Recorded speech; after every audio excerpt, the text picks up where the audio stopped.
Salut, j'ai trouvé quelqu'un, t'es qui? Salut Alain, alors moi je suis Daniel. Daniel, ok, Daniel.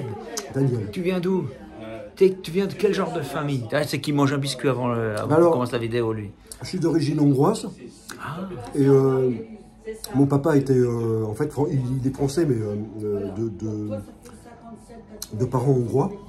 Ok. Et dans les événements de 56 avec la Hongrie, tout ça, ben, ok. Voilà, c'est pour ça que je suis issu de cette branche-là. Donc je suis né à Paris. Mon papa était parce qu'il est décédé il y a quelques années, il était juif.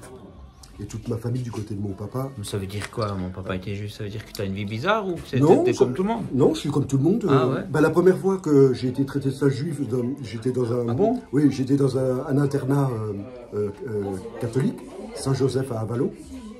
Et quand on m'avait dit que j'étais un sale juif, je me suis regardé dans la glace. Parce que je comprenais pas d'où ils voyaient ça. Je regardais mon nez, mes oreilles. T'es sérieux? Ouais, T'avais quel âge?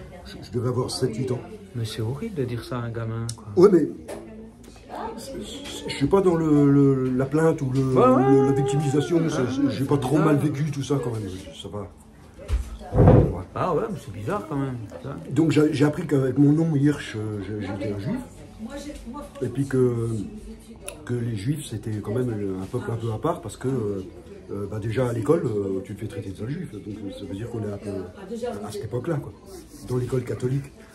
Waouh, mais c'est hyper violent, je savais pas moi. Ouais, ça a été, je peux pas dire, ça serait quand même, je pourrais pas me servir ça pour me faire passer pour une victime, tu sais, voilà, Alors, du coup, quand tu es un père juif, tu es enseigné dans la religion juive alors? Bah, c'est-à-dire que chez les juifs, c'est comme chez les catholiques, à mon avis. Hein. Ah, il y a de tout, quoi. Il y a de tout. Il y en a des qui s'en foutent, ils ont juste le nom. Voilà, quoi. Et alors ils font la bar mitzvah, ils font ceci, ils font ça. Là, comme les catholiques, il y en a qui brûlent un cierge de temps en temps quand ça va très mal, quand il y a le feu à la maison.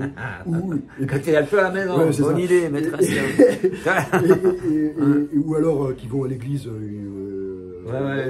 au baptême, aux enterrements. D'accord, c'est pareil. Bon, puis ils sont chrétiens, quoi. Enfin voilà, ils sont catholiques, chrétiens. Ah non. Bon, bah il y a des juifs comme ça aussi. Donc, qu'est-ce que tu as fait dans ta vie?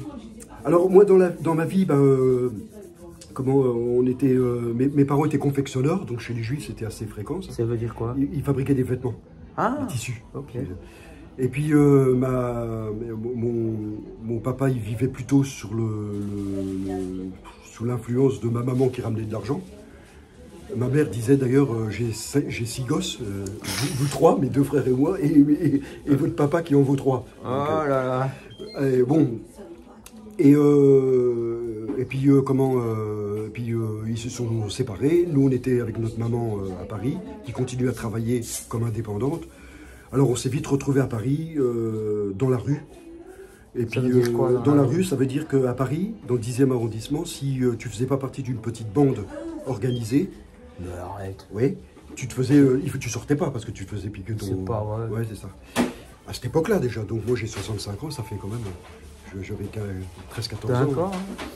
Tu chourravais des vélomoteurs. Ah ouais, alors j'ai piqué 2-3 mobilettes quand même. Bah, bravo. J'aurais pu te piquer même ton portefeuille. Ah, sympa. Ouais, sympa, tu vois. Ouais. Et mais bon, voilà. T'étais même encouragé à ça. Si tu chourravais bien, on te félicitait. C'est-à-dire que nous, dans notre bande, on avait une certaine éthique. Pardon. On s'attaquait pas aux vieilles dames. Ah, c'est gentil ça. Ouais, tu vois. Vraiment très gentil. Et puis on avait, voilà, on essayait de se tenir quand même un petit peu convenablement selon nos critères à nous. Ah bah ouais. Peut-être pas selon. Ouais. Voilà. Une sorte de pirate gentleman. Wow, je sais pas. Bon voilà, puis donc ça va la vie, t'as des potes, en fait, c'est des voyous. Mais mon père était musicien, nous avec mes frères on a joué de la musique tout de suite. Ah c'est excellent, et la guitare. Oui, ce qui m'a sorti de là, moi c'est la musique. Pas de guitare ici. J'ai un violon dans le coffre de ma voiture. Vas-y, tu nous joues un morceau. Allez. Voilà, on verra. Ouais. Et alors donc, l'histoire des voyous, ma période voyou un petit peu à Paris, ça n'a pas duré énormément parce que j'étais un fou de musique. Et puis un jour, j'ai acheté une guitare, j'ai pris ma guitare et je suis parti faire du stop. Et puis je me suis dit, je vais vivre de jouer dans la rue, de la guitare. Ah ouais? Voilà, tu peux vivre de ça? Alors, ça c'est une autre question, c'est une question pertinente. Ah, tu gagnes rien quoi. Ah non, non. Ah, purée, tu dors où? Je dormais dans n'importe où. Dans des squats quoi. Ouais, des squats. Tu te fais des potes? Ouais, tout à fait. Puis ça va? Et puis ça a été, ouais, j'avais 14-15 ans, là. Et ma mère me cherchait partout, je revenais de temps en temps. Elle devait se faire des soucis. On lui en a fait voir. Voilà, pauvre. Voilà, voilà. Alors, plus tard, ma mère est venue en Belgique.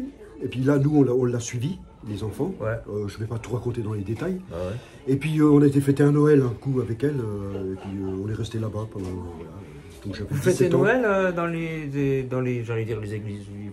Mais ma mère n'était pas juive. Elle, était, elle avait un arrière-plan catholique. D'accord. Pas pratiquant non plus. D'accord, ouais. Voilà. Et puis, normal, quoi. Normal, ouais. Comme la plupart des gens, tu vois. Voilà, voilà. Bah oui, c'est ça. Et puis bon, de fil en aiguille, avec mes frères, on a fait un groupe de musique celtique. Non, c'est bon ça. On a fait nos premiers disques. T'es sur Internet?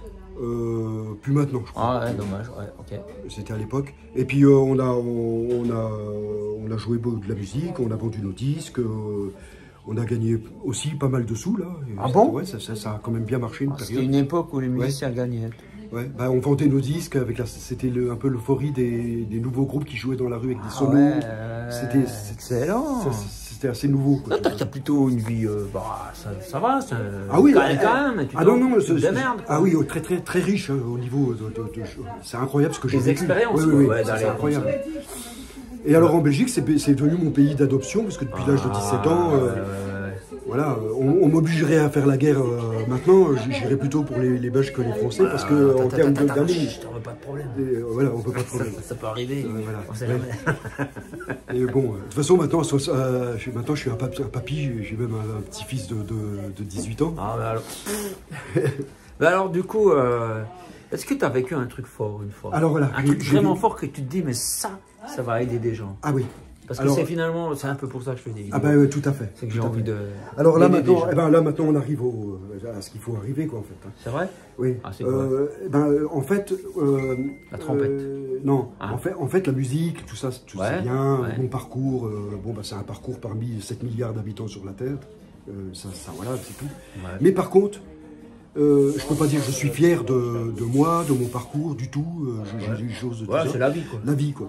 Par contre, je suis très fier d'une chose. Quoi? Je suis fier de celui qui est entré dans ma vie et qui m'a transformé, a changé toutes les choses de ma vie radicalement. Qu'est-ce que c'est? Et un gourou, quoi. Alors c'est un... Allez, parle pas par énigme. Qu'est-ce qui s'est passé? Voilà. Et un jour, je trifouillais avec des astres, avec du pendule. Et je suis quelqu'un qui est assez attiré. Un peu. Ouais, je suis quelqu'un qui était assez attiré spirituellement par des choses spirituelles. Alors, faut savoir que dans la spiritualité, c'est comme sur la terre. Hein, on est dans le monde spirituel et pas dans le monde. Dans le monde spirituel, c'est un peu comme sur la terre. Il y a de tout. Il y a tout, il y a de tout et n'importe quoi. Et du bon et du mauvais. Et alors du bon et du très mauvais, et du très bon et du très mauvais. Alors, à force d'avoir un petit peu touché à tout, des choses très malsaines, très dangereuses. Quoi, tu faisais quoi? Je faisais Non, tu jetais des sorts? Je jetais pas des sorts, mais par exemple, la dernière fois, j'avais guéri, soi-disant, le pied au pendule de ma voisine. Bah, si tu guéris, ça va. Voilà. Seulement, quand on pratique des choses ésotériques comme ça, pour faire du bien avec un bon esprit, on ne sait pas dans quoi on s'engage. On ne sait pas avec quoi on fait une alliance, en fait. Tu as fait une alliance avec quoi? Eh bien, moi, maintenant, j'ai fait une alliance. Dans ma vie, j'ai rencontré le plus grand de tous, et c'est pas un gourou, c'est quelqu'un qui vit en ce moment, pendant qu'on parle, il s'appelle Jésus. De Christ dans la Bible? Dans la Bible. Et Jésus, j'ai donné ma vie à Jésus il y a 6 ans. T'es devenu curé? Je suis pas devenu curé, je suis devenu chrétien. Attends, explique comment c'est arrivé. Alors c'est venu que tu faisais tes trucs avec le pendule là. Oui, c'est ça. Ça allait bien. Non, tout n'allait pas bien. Pourquoi? Je vivais avec ma petite femme qui est devenue mon épouse il y a 6 ans aussi. Ouais. Et il se reproduisait quelque chose avec elle, c'est-à-dire qu'en fait, depuis 12 ans, tout allait bien. On vivait ensemble, et puis là, elle m'a dit, écoute Daniel, t'as été, ce que tu as fait, là, ce que tu as dit, je m'en vais 2-3 jours. T'as fait le con? J'ai fait le con. Et donc, elle est partie 2-3 jours, et moi, je revoyais ce que j'avais vécu avec mon premier ménage. Et puis je me dis, ça recommence. Et ça, j'en voulais plus. Je me suis dit, je pourrais pas. Mon premier ménage, j'ai mis longtemps à m'en remettre. Ça a été très difficile. Bah ouais, j'avais des enfants, que j'ai toujours, avec qui je suis toujours en très bon rapport. Et donc, je voulais pas. Je me suis dit, il y a quelque chose qui ne va pas dans ma vie. Et j'ai dit, écoute, je me suis mis dans mon salon, j'étais tout seul, je me suis mis à genoux. À genoux, ok. Et puis j'ai dit, écoute, Jésus, si tu existes, Dieu, si tu existes. Mais d'où ça sort ça? Maintenant tu viens. Ben, parce que c'est pourquoi tu parles Jésus là? Eh bien parce que, en fait, toute ma vie, depuis l'école catholique où on me traitait de sale juif, j'avais appris une prière. Ah bon? Et c'est une prière, en fait, qui est dans la Bible. C'est la seule prière que Jésus décrit dans la Bible, d'ailleurs. Notre Père? C'est Notre Père. Ah ouais? C'est la première et même la dernière prière de la Bible, officielle. Et moi, je l'avais appris, celle-là, je la connaissais par cœur, même au travers de ma vie. Et elle m'a suivi tout le temps. Dans mon travail, dans mon... Et t'as fait ça? Voilà. Tu t'es mis à genoux et puis t'as dit alors non, Père. Et j'avais un ami catholique, et lui, il me parlait un petit peu de Jésus. Ah bon? Il y a quelqu'un qui lui offre des biscuits là, en pleine interview. Ouais, mais non, après on fait des miettes. Ouais, après on fait alors moi je peux manger parce que et alors ce Serge, mon ami, qui est vraiment quelqu'un que j'aime beaucoup. C'est super bon. Hein. Il me dit, tu sais, toi qui es juif, il me dit c'est pas bien ce qui se passe avec la Palestine, les juifs, tout ça. Bon, enfin voilà, il avait son opinion. Et il me dit, les juifs, c'est quand même des persécuteurs, tout ça, quoi, tu vois. Ouais, t'as peur, rien, et puis moi qui a des origines juives et tout ça, il me parle de Jésus. Et il me dit, tu vois, Jésus... et puis, moi, je suis en train de me dire... Attends, qu'est-ce qu'il vient faire Jésus là? Il est juif aussi, qu'est-ce qu'il a? Oui. Et puis à moi, je lui dis, justement, Jésus, il est juif. Ah bah ouais, dans ta face. Voilà, comment... Bah ouais, alors, c'est quoi ton problème, hein, ce gars? Voilà, alors moi, je pose des questions. Et moi, en fait, moi, j'étais pas vraiment attaché du tout à Jésus en tant que... Bon, Jésus, moi, c'est un peu comme tout le monde. Jésus, oui, bah oui, c'est un mec qui a fait du bien. Ça. Apparemment, c'était un baba cool. Oui, voilà, il a amené du bien, c'est un pacifiste aussi, tout ça. Oui, voilà. Et puis là, quand il m'a parlé de Jésus avec des termes un peu négatifs, ça m'a affecté comme si on me parlait de mon frère ou de mon père ou de ma mère. Mais qu'est-ce qui t'arrive? Et je me demandais ce qui se passait, quoi. Alors, je dis, c'est pas possible. Je dis, c'est quoi ça? Et puis, je sentais un amour en moi, comme ça, pour Jésus. Or que j'avais jamais un attrait comme ça, quoi. Et puis, je me suis mis à le défendre, quoi. À défendre Jésus comme si c'était mon frère, quoi. Je dis non, c'est quoi ça? Je dis, comment tu parles de... Et comment puis, tu parles c'est ça, quoi. Yeshua ou des Jésus? Yeshua, ouais, c'est ça. Et puis, et c'est là que ça a commencé, quoi. Et que dans mon cœur, il y a quelque chose qui est né, et qui s'est amplifié. C'était comme quelque chose d'exponentiel, comme ça. D'où ça sort? Et d'où ça sort? Parce que moi, j'ai même pas demandé, j'ai rien demandé, en fait. Alors après, t'es dans ton salon, t'es à genoux, parce que ta vie, ça va. Et puis moi, j'ai dit... en cacahuète. Ouais, ma vie, elle part en cacahuète, là, et puis comme je connais très bien le processus du chaos qui s'amorce, là. Tu vois le truc, quoi. Ouais, je vois le truc. Ça sent mauvais. Et tu te mets à genoux et quoi? Et je dis, Jésus, tu prends ma vie en main, c'est toi le maître, et moi je te suis, je t'obéis, et vas-y Jésus. Alors, mais t'es sérieux? Très sérieux, j'ai fait ça. Qu'est-ce qui s'est passé? J'étais tout seul, donc je risquais pas d'être ridicule et puis de me faire... J'en ai pas parlé à ma femme, parce que ça... Oh là, déjà c'est le problème. Et puis le lendemain, je vais travailler. Okay. Parce que là, ça va. Et le lendemain, les miracles ont commencé. Quoi? Alors c'était une série de miracles, je pourrais même pas tous les un truc qu'on comprenne de quoi tu parles. Par exemple, je travaillais sur les chantiers, donc j'avais un camion mixeur avec du béton. Ouais. Et puis on travaille avec des entrepreneurs. Ouais. Et alors il y avait une famille d'entrepreneurs qui était là, que je connais depuis une dizaine d'années. Ouais. Et le patron, il a un bras en moins parce qu'il avait la polio. Et avec un autre bras, il dirige une équipe et il tire le béton. C'est une force de la nature. C'est un gars vraiment... Tonio, c'est son nom. Je ne dirai pas plus. Et c'est quelqu'un que j'aime beaucoup. Qui s'appelle comme ça avec un seul bras. Ouais. Et alors c'est quelqu'un pour moi, c'est vraiment un frère. Ouais, ok. Et puis Tonio, il me dit, Daniel, il me raconte une blague de chantier. Ouais. Propre, hein, une blague. Ouais. Puis moi, ça me fait pas rire parce que je venais de vivre ce truc-là la veille, j'étais pas dedans, quoi. Ouais, ça arrive. Il me dit, t'es pas en forme, Daniel, ça va pas, t'as quelque chose qui va pas et tout. Et puis, je sais pas ce qui me prend, je lui dis, écoute, Tonio, je dis, comment il s'appelle le gars, là, tu sais, qui avait des cheveux longs, là, et tout, je n'osais pas lui dire Jésus. Tu sais, là, le babacouille, là, et tout ça, le mec. Tu sais, je voulais lui parler de Jésus. Ouais. Puis il me dit, écoute, Daniel, tu parles de Jésus, là. Il dit, moi, Jésus, c'est toute ma vie, alors tu t'en parles bien. Waouh! J'étais là. Ça, c'est le premier miracle le lendemain. On s'est pris dans les bras avec Tonio. On était habillés avec des casques de chantier, les gros machins jaunes style Playmobil, là, tu vois. Ouais. Ça, déguisés en Playmobil. On s'est pris dans les bras. Il y avait 200 personnes sur le chantier. C'était un gros chantier luxembourgeois. Et puis, comme si on s'est pris dans les bras, on pleurait. Et puis on parlait de Jésus. C'est vrai que c'est hallucinant, tu vois, truc. Tu vois. Et puis, moi, je venais de vivre ça. Et là, c'est là que ça a commencé à démarrer, quoi. Alors ma petite femme qui est revenue, moi j'étais fou de Jésus, et puis ma petite femme elle m'a dit, écoute, si tu continues comme ça, on va divorcer, là je peux plus te supporter, tout ça. Parce que tu parlais de Jésus tout le temps. Bon, j'étais pas sage, hein, j'étais tellement... là je commençais, parce que maintenant... C'est Tonio qui t'a refilé une Bible. Il m'a refilé un livre ou deux de ça, puis moi tout de suite j'ai sauté sur une Bible, j'étais, tu vois... Oui, vraiment... Et puis de là, après, on a connu l'église de Marie-Élise et de Vincent. Ah, Los Fernandez. Voilà. Ouais, je les connais, ces affreux. Et en fait... elle est là, regarde, elle est là. Voilà. C'est ça, c'est à quoi? Regarde, c'est pourquoi tu dis ça, alors. On sait bien, ils sont pas... Et ma petite femme qui est infirmière... C'est elle? Oui, c'est elle. Ah, regarde. Il y a tout le monde qui est là. Alors ma petite femme qui est infirmière, je dois dire que quand je suis devenu chrétien, elle voulait me quitter tellement j'étais un fou de... Tu pourrais me tenir l'appareil, j'ai mal au bras. Ouais. Ce que ça fait. Je peux le tenir aussi, moi. Non, c'est à toi tu parles.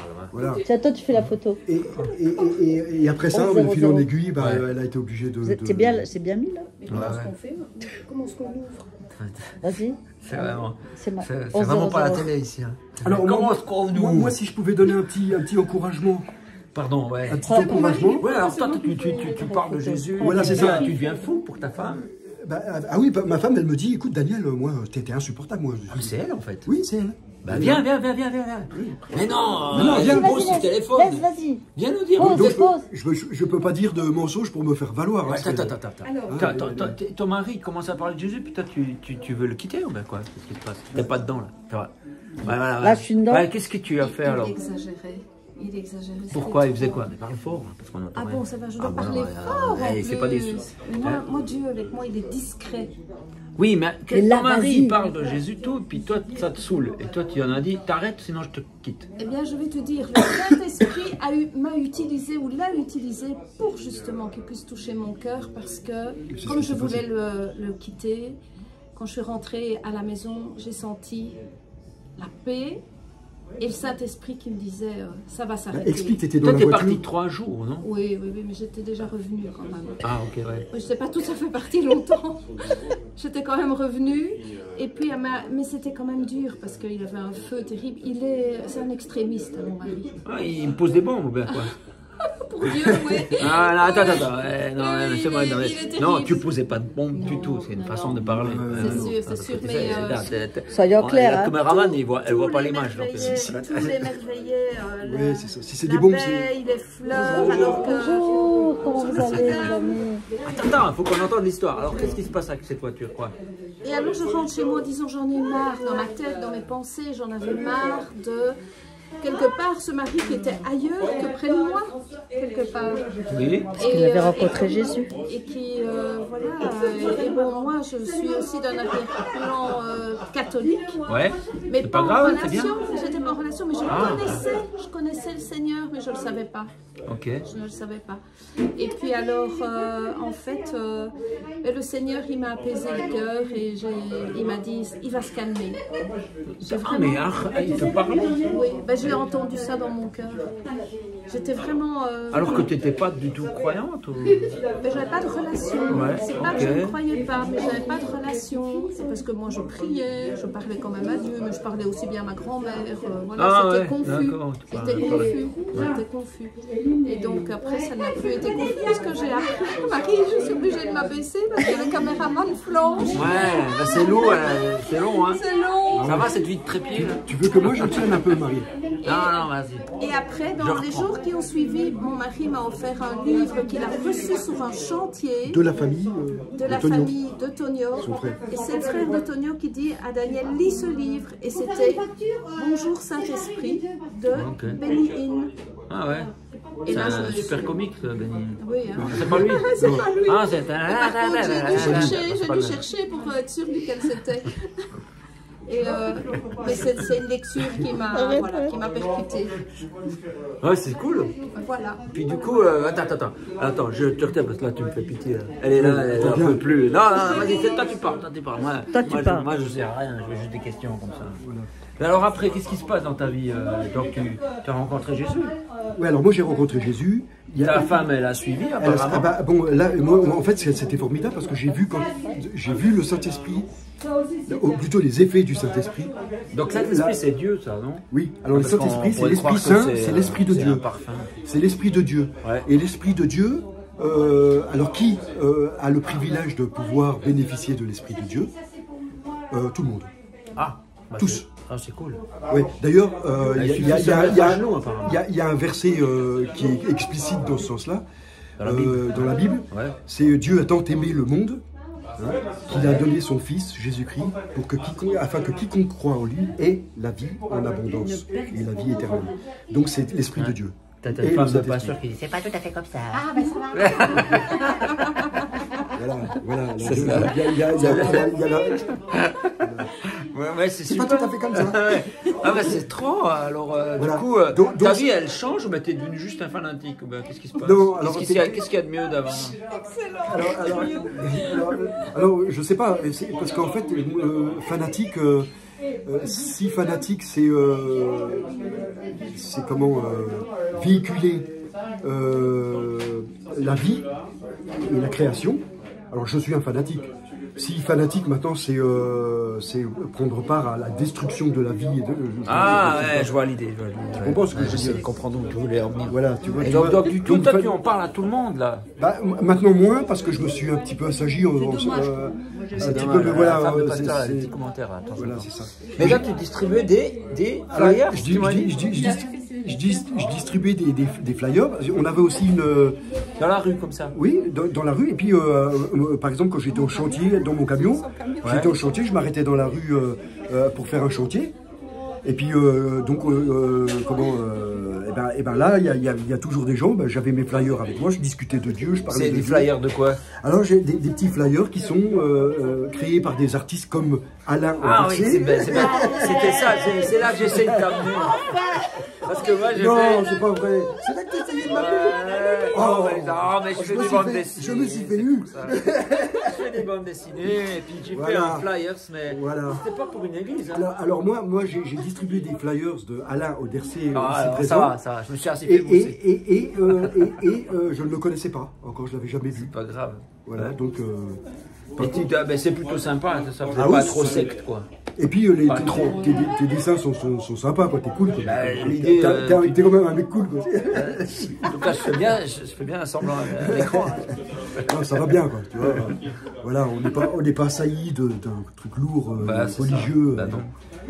Voilà, c'est ça. Puis du coup, les gens, parce que Jésus, c'est pas une religion. Jésus, c'est quand même. Jésus, c'est la vie. Jésus, c'est la vie. Ouais, c'est une personne, quoi. Jésus, c'est une personne. Ouais. On a une relation avec, et c'est pas une religion. Je suis pas en train de balayer les religions d'un revers de la main. C'est pas ça que je fais. Moi-même, je suis protestant. Enfin, je suis. T'es protestant, en fait. Oui ou non? Je sais pas comment ça marche. Je sais pas comment ça marche. T'es chrétien. Voilà. Mais il est d'arrière-plan juif par. Alors, ça veut dire que c'est quand même son héritage. Oui. Il veut lui enlever ça. Je n'enlève rien. T'enlèves rien? Ah bon, alors c'est quand même magnifique. Tu te rends compte? D'ailleurs, là, grand-père, c'est Abraham. D'ailleurs, là, je suis dans comment ça s'appelle ici? La librairie Certitude à Metz. C'est une librairie chrétienne. Et je viens d'acheter une Bible, juive. La Bible juive. C'est quoi ça? Eh bien, donc, il n'y a pas le Nouveau Testament? Alors si, il y a le Nouveau Testament, je me suis renseigné, parce que c'est écrit par un juif réel. C'est traduit par un juif. Qui est messianique. Mais qui est messianique. D'accord. Et il faut savoir que les juifs messianiques, ce sont les... Non, mais c'est quoi ça? Alors les juifs messianiques, ce sont les juifs chrétiens qui vivent en Israël et qui sont, un petit peu maltraités par la communauté juive orthodoxe. Aussi, oui, enfin, c'est dommage. Donc, ils ont pas mal de mérite à maintenir, la parole de Jésus là-bas. Ils ont plus de mérite des fois que moi ici, qui risquent pas grand-chose, parce que eux, ils ont, voilà. Bah quand même une pelle, parce que tu es inattentif en train de rouler avec ton camion, puis non, parce que une pelle mécanique. Oui, il faut faire attention. Et puis quand les gens recevaient ces traités... il y en a, ils me prenaient pour un illuminé, d'autres... Il y a eu des... J'ai vu que ça avait touché des gens. Touché comment?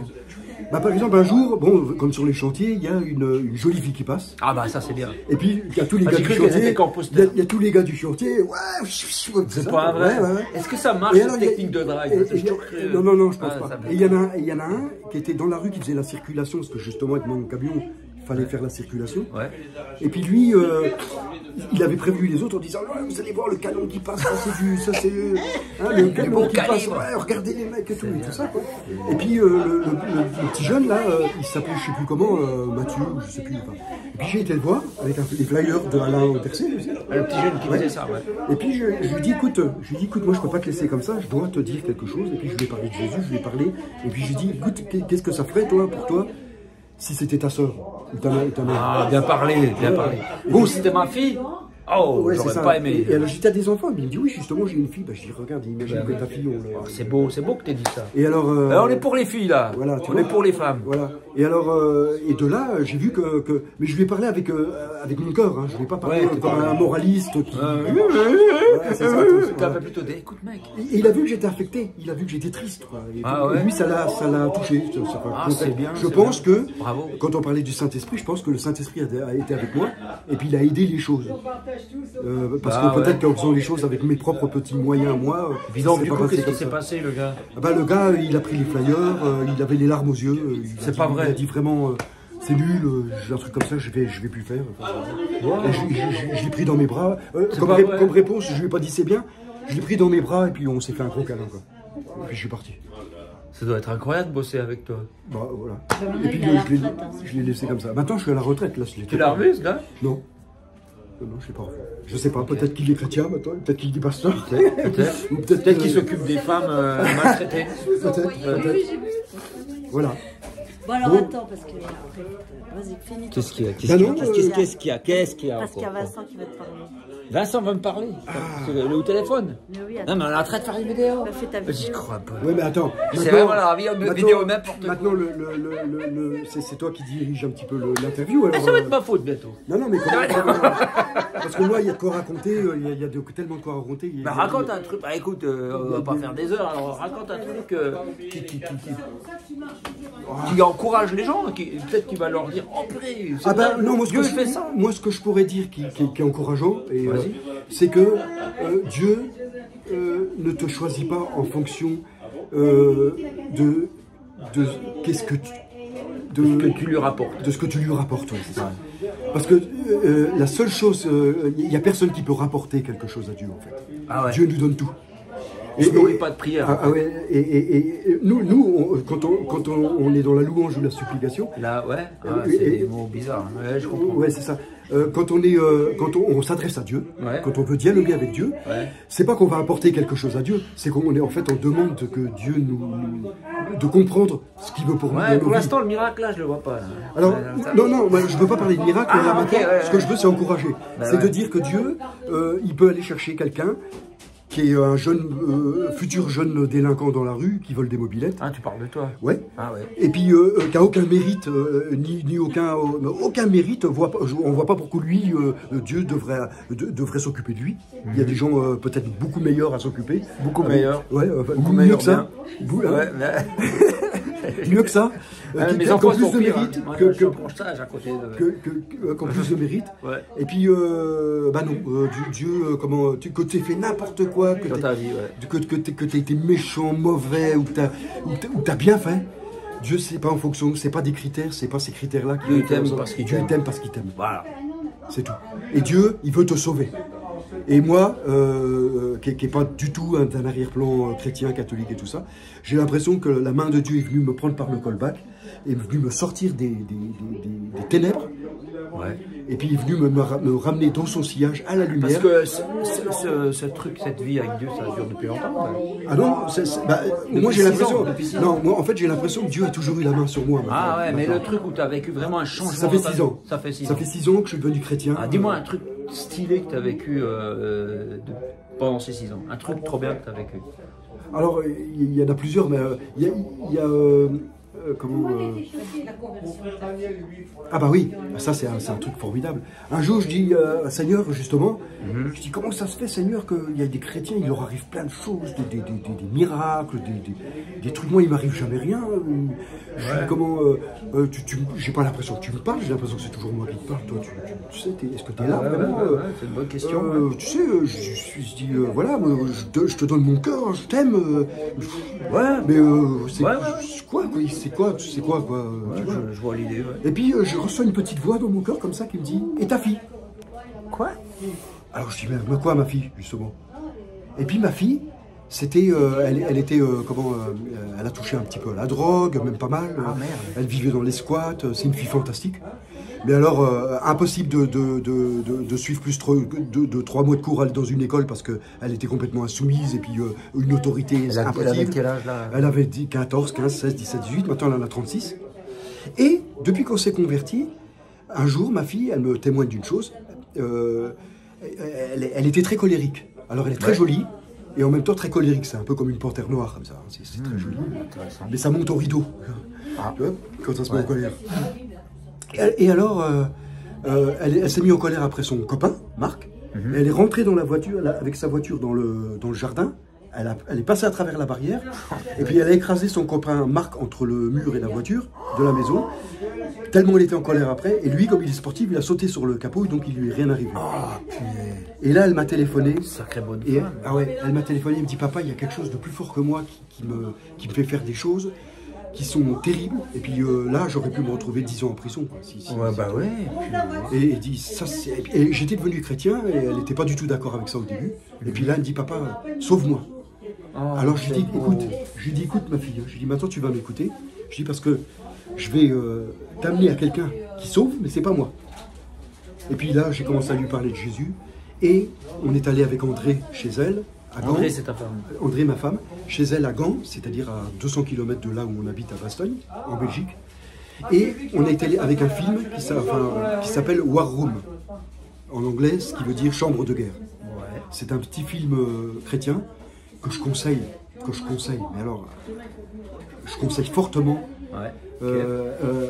Même si vous n'êtes pas du tout chrétien, vous avez aucune, regardez ce film. Okay, vous allez comprendre un petit peu le combat spirituel, ce qui se passe. Et c'est vraiment édifiant. Et on peut comprendre des choses. Après, vous prenez ce que... Voilà. Et on lui a amené ça, ça a été le déclic. C'est devenu une folle de Jésus. Et, elle a arrêté de fumer, la drogue, l'alcool, elle a tout arrêté. Elle a entamé des études... Mais elle est restée jolie. Elle est restée jolie. Elle a entamé des études d'infirmière. Colère en moins, quoi. Elle a entamé des études d'infirmière. Elle est en 3e année. Les études qu'a fait ma femme, puisqu'elle est infirmière. Et là, c'est un exemple. Maintenant, elle a fait avec un pasteur africain qui a fait ses études aux États-Unis. Et elle a fait une petite église. Enfin, ils ont fait ensemble une petite église. Ils étaient à 4 au départ dans un grenier. Ils sont une quarantaine maintenant de familles ukrainiennes et tout ça, à Gand. Et l'église, voilà, est en pleine. Et voilà. Ouais, donc, du coup, tu t'inquiètes moins pour ta fille. Là. Ah bah maintenant, elle c'est une lumière dans les ténèbres là-bas. Dieu l'a utilisé, c'est incroyable. C'est beau que tu parles. Alors ça c'est un des miracles que j'ai vu. Bah c'est pas rien. Après avoir parlé à ma fille, bah oui, après. Ouais. Oh, c'est cool. Voilà, ça c'est un miracle formidable parce que ma fille, elle était vraiment. C'était vraiment la drogue, l'alcool. Les derniers temps, elle me parlait même de gagner de l'argent comme hôtesse. Les plans, mais vraiment. plus que ténébreux. Ouais, ouais. Du coup, finalement, ah bah là, voilà. ce dépassement, vouloir tuer quelqu'un, ça l'a fait prendre conscience, oui, tout à fait. Ça lui a permis et son ami vers son papa. Oui, tout à fait. De suivre les traces de son papa, qui est un humble... un humble, je dirais pas serviteur parce que je trouve même que c'est un peu trop orgueilleux, mais pour rester encore plus humble, un humble,